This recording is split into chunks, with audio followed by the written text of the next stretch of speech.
Welcome, my peeps, my peoples. Please like, comment, subscribe, share the video. It'll be greatly appreciated. It's Mary Jane. And let's talk about Joe Budden's podcast. He done went in. He done drop it like it was hot. I was just like, OMG.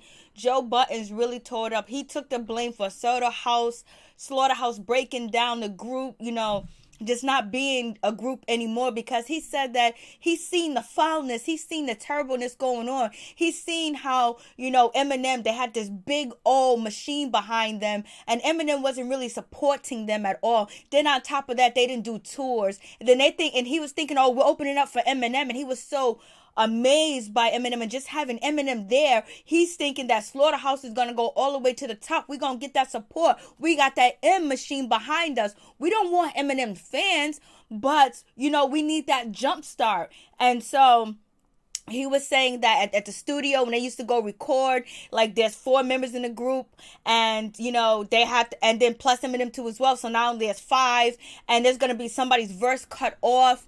And he was like, Joe Budden's like, his verse always got taken out most of the time, and he didn't like that as well. And he was like, so many people, his teammates, the people in his group, they will be running to the booth and just trying to outdo the next one, or trying to hurry up and record something and send it in so their parts can be put on the song. And it's like, come on, like that's competition among the group, where they're not being cohesive together, they're not gathering together, they're not working as a brotherhood, they're not working as brothers. They're making them rush and do things and not collab together, because they're all trying to get their shot on the album, their shot on the song. And then he was talking about that Eminem wouldn't even get on a verse with them, like he didn't even have conversations with Eminem. Eminem was never really around at all.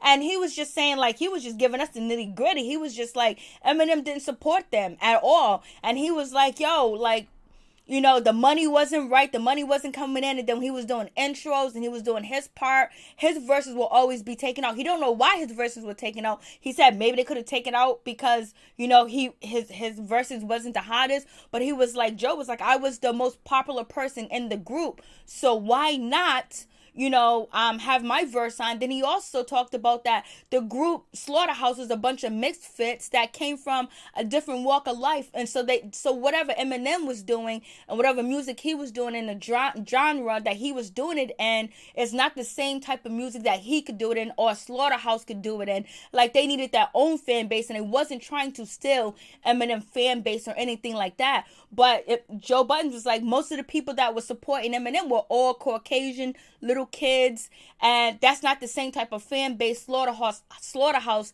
has. So he thought that was a point too as well. And then the money wasn't right. There were so many different projects that they wanted to do, and the money would go to 50 Cent because 50 Cent just got hot. And then everybody's like, okay, Joe was the only one in the group actually standing up and speaking up, saying, hey, we need this, we need that, let's do this, let's try these scammer things. And he was just being shut out. He was just like the problem in the room, the drug addict in the room.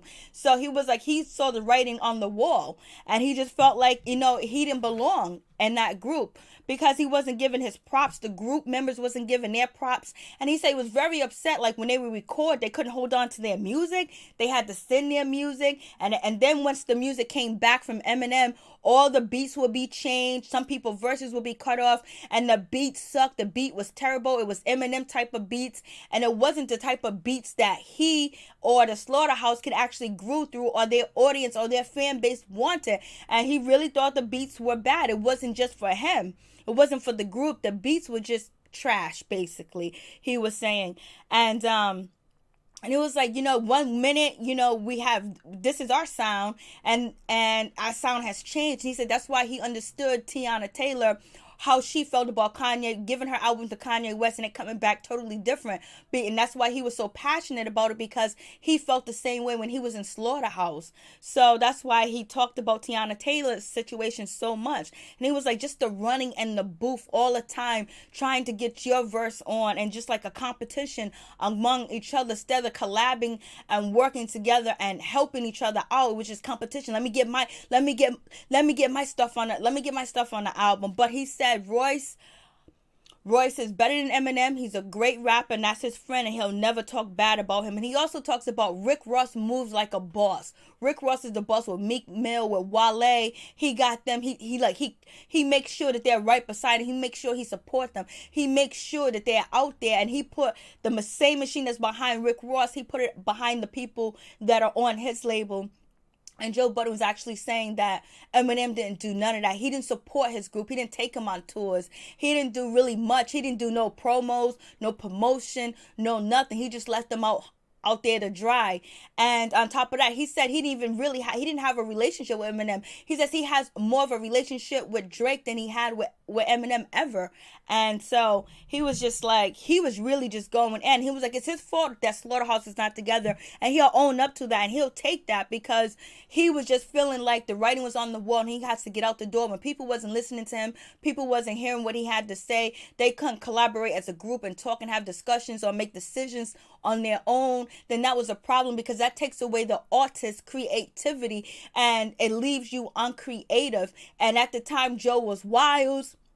You know, he was doing a little drugs here or there, but his mind started to work and ask questions about, okay, why is this happening? Why is that happening? How come we're not getting that promotion? How come we're not getting help? How come we're not getting, how come we can't get a verse? It was like, never get a verse on Eminem. And you have to, and then on top of that, he never communicated with Eminem. Eminem was never around. And he also said Dre wasn't there Dre had left, 50 Cent had left, Jimmy had left, and he was just like, the beats was terrible. Everything just was bad at the time.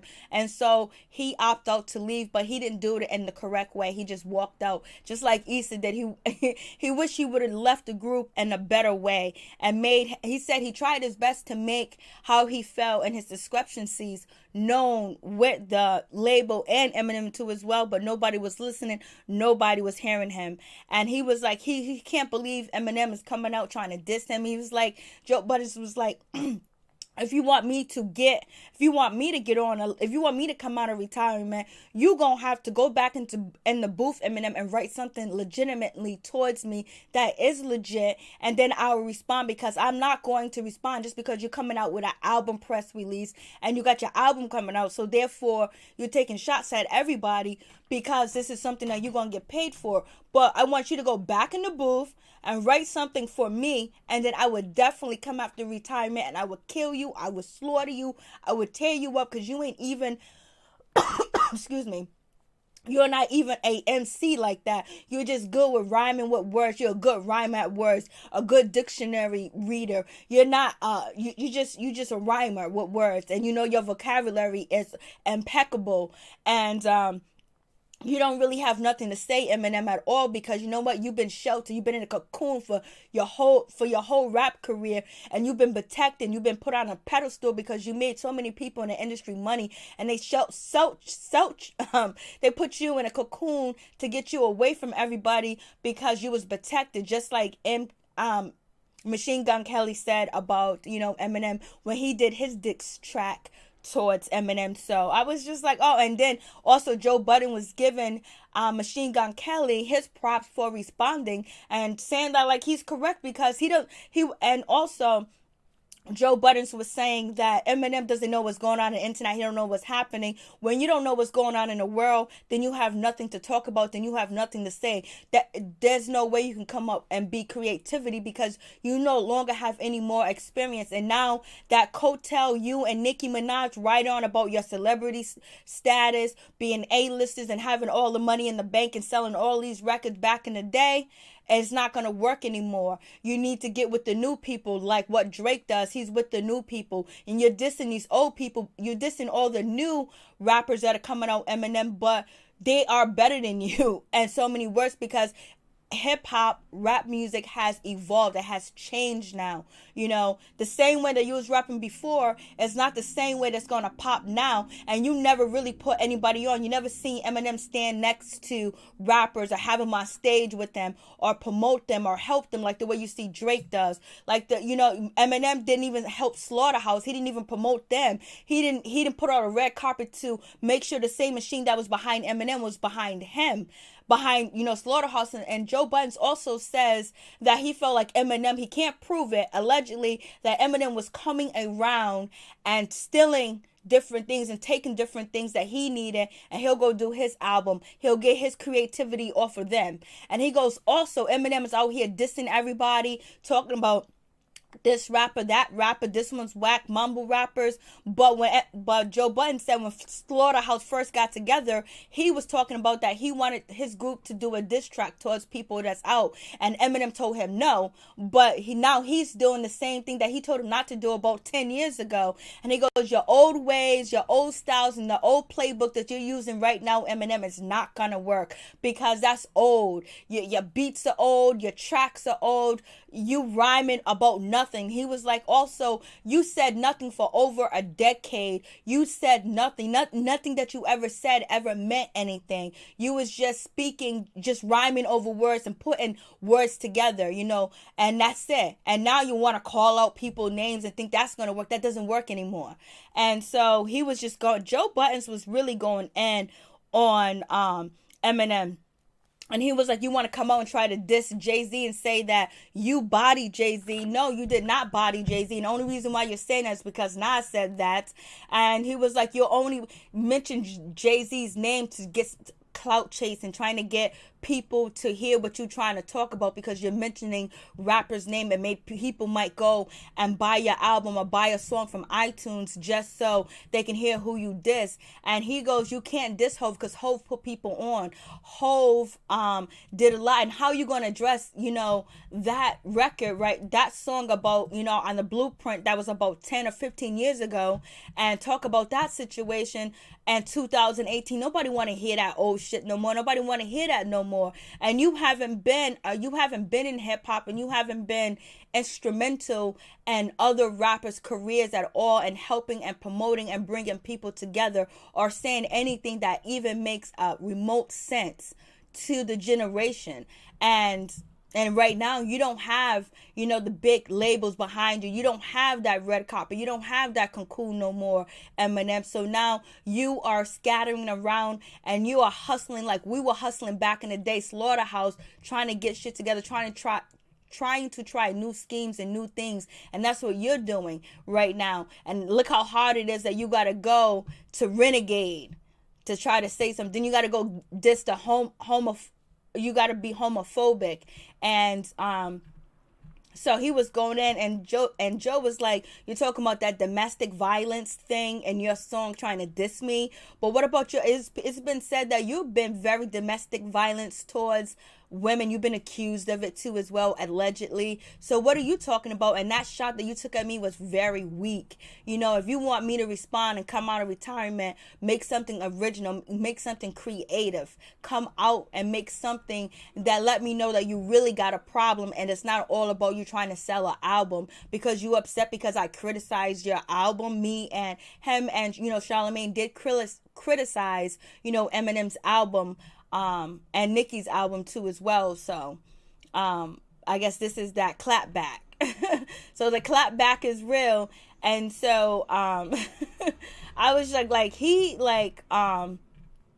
Joe was going in, and this is what Eminem said about Joe Budden's. Somebody tell Budden before I snap, he better fasten it or have his body bag get zipped. The close thing he has to a hit is smacking bitches. So I'm just like, oh no. And Joe was going in. Joe was not playing. He was upset. And he was just basically like, he was saying, these things been on my mind for a long time, but I never said anything. I just kept my mouth closed. And so he's ready for that clap back. And he says that he is better than Eminem. He can write better than him. He'll diss him because he has something to write about. He has something to talk about. And now Joe Budden says that he's a rich dude. He can actually clap back. And Eminem is big enough, but it doesn't matter that he's big enough. It's just that it's something personal too as well. And he was like, Eminem used to, he felt like like he couldn't clap back or say any, or really probably didn't feel like he was that great back then because he didn't have the elevation that he has now and the support. And where Joe Budden is at now, his podcast, Everyday Struggle, he was on, you know, the Revolt TV deal, and then also his For the Culture new show that's coming out with him and Remy Ma. Just his numbers that he does on the internet is just crazy. Like, Joe Budden has found another way to be successful without getting on the mic, but he'll get on the mic for Eminem. And he goes, you know, take care of D12, especially take care of Bazaar. None of the people that you're talking about, D12, none of them look like they're doing good, you know. Like, put some money in their pocket, because you damn sure didn't put no money in Slaughterhouse pocket. And so he was like, you said nothing for 10 years. And he was like, I'll body you. I will murk you. I will kill you on the album. Like, don't get it twisted. Come out with something. Say something. And I'm definitely coming out for you, because I will come for you. If you could give me something legitimately to come for, other than you trying to promote your album, because you have to go this route and dissing people, talking homophobic, talking about beating women, because even on Eminem's new album, he's talking about beating and punching and socking women. It's in the slideshow. So I don't know what that diss was all about, but he was like, he's ready. He's ready. So what do you guys think about this situation? Joe Buttons went in, and we got to give it to Machine Gun Kelly that he was able to, you know, come out and do his diss track. You know, it was a good diss track. It was cool. You know what I'm saying? He did his thing, and it sounded nice. A lot of people gave him his prop. Ice Cube kind of dissed, you know, what's his name? MGK. I hope Machine Gun Kelly, right? That's his name, Machine Gun Kelly. But, you know, it kind of like revived Machine Gun Kelly, because I haven't heard nothing about Machine Gun Kelly since like Amber Rose and him being on Wildin' Out and his last Breakfast Club interview. So it's good to hear Machine Gun Kelly come out and not be afraid, because Eminem said, yeah, Joe Budden said, yeah, Eminem had the power to destroy your career, put you on hold, put you in a bag, put you on the shelf. He doesn't got that power no more. Joe Budden says he got that power. He got the backing now. So what's up? Let's do this. I want to see it. I want Eminem to go in the booth and write something towards Joe Budden so he can respond. I want to hear it. This would be great hip hop. Two lyricists, two rappers with the experience, with support behind them, actually going against each other lyrically, would be crazy. Would make my effing day like Bobby Brown's movie made my day. I didn't finish the movie last night. I'm about to finish it after I finish with this video. But Joe Budden's interview, his podcast today, he went in and he let it be known that how do you have the nerve, the gumption, the galls to even come at me and say my name, and then you're gonna come at me with a weak bar? Come on. And you're using these old schemes and trying to sell an album? Please miss me with that. Peace. I'm out. One love. Tell me what you think about Joe Buttons and Eminem, and what about Eminem dissing, you know, Joe Buttons and all the other new rappers. Instead of dissing the new rappers, support the new rappers, because we got to support the young, because they lead the next generation on. Peace. I'm out. One love.